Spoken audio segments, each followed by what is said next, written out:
for Marcel, the goal is always to either break out of that shell or have that shell broken through, because sometimes you encounter that person that's present and they call you out of it, right? Maybe you go in for that mechanical interaction with the clerk, and this clerk's just super present and engages you in a real conversation and gives you this tremendous gift that way, because they've drawn you out of your habituated approach and given you the gift of their present, but also pulled you out so that you're present as well. And that's going to have an effect on the rest of your day too.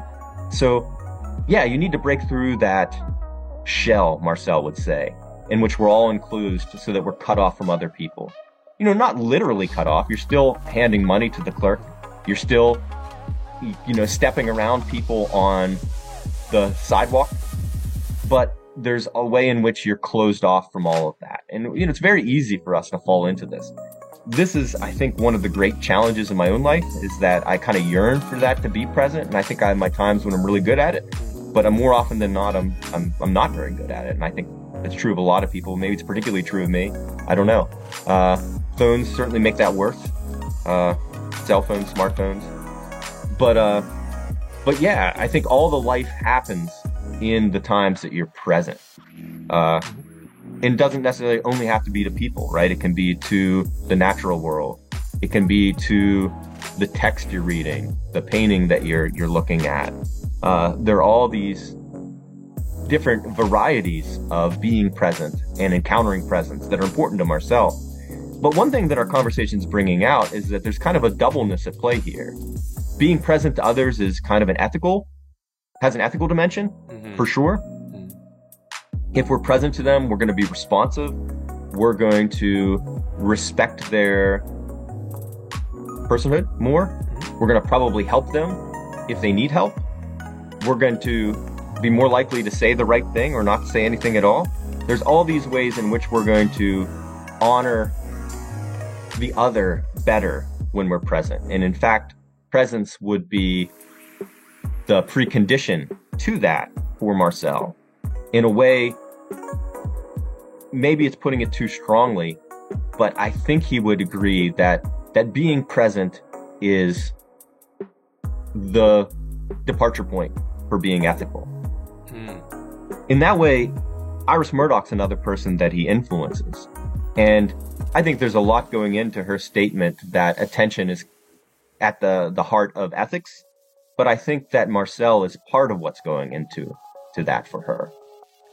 He has this other word that gets at being present to others,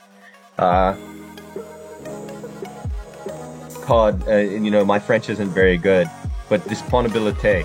So sometimes that's translated into English as disposability, in the sense of being at the disposal of someone else. But that's a pretty horrible translation in terms of English connotation, because it sounds like you're throwing something in the trash, or throwing somebody in the trash, which isn't what he's getting at all. Sometimes it's translated as availability, being available to others. I think that's a better translation. But what it loses, at least in my reading, is this sense of alert readiness, of responsiveness, this dynamism that I think's there for Marcel. You know, that could go too far. You don't want to be overeager in your presence, in your receptivity to others, in your availability to others. But for him, it's kind of this creative, dynamic state. And again, I think that Bergson influence. It's not just a habituated thing.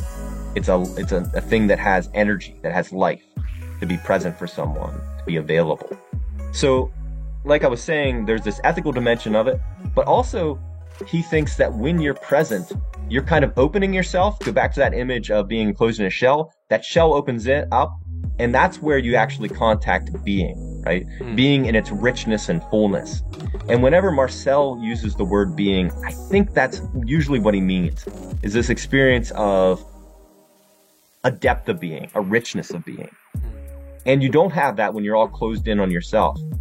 So there's almost this kind of circle that's going on for Marcel. If you open yourself to others, you better attend to them. So there's this ethical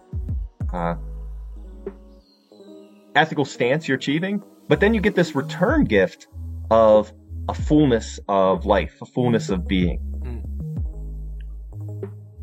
to draw in the Catholic angle, it seems there that to draw those threads together, it seems that the modern world then is oddly highly eschatological, but it's completely failed. If you're just sort of sorting papers all day or clicking and sort of just living in this truly abstract domain.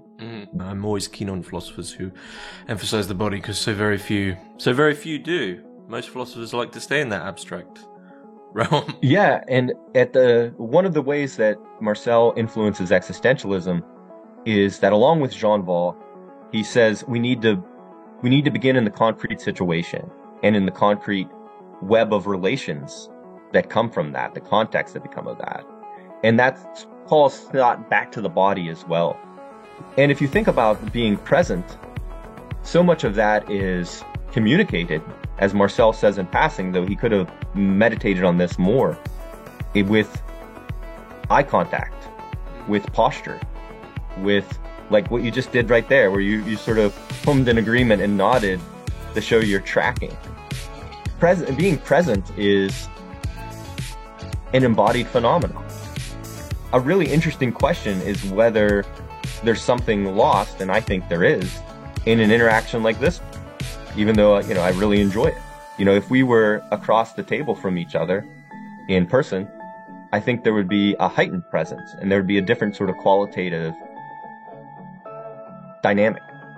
So Marcel is very attentive to those. And he would be very annoyed that I haven't said more about his work as a playwright. But I think that for him, he saw his plays as the origin point of his philosophy. So he was quick to say, okay, my plays don't just take my philosophical ideas and dramatize them. Instead, my philosophical works are reflections on what I sort of first discover through writing these plays.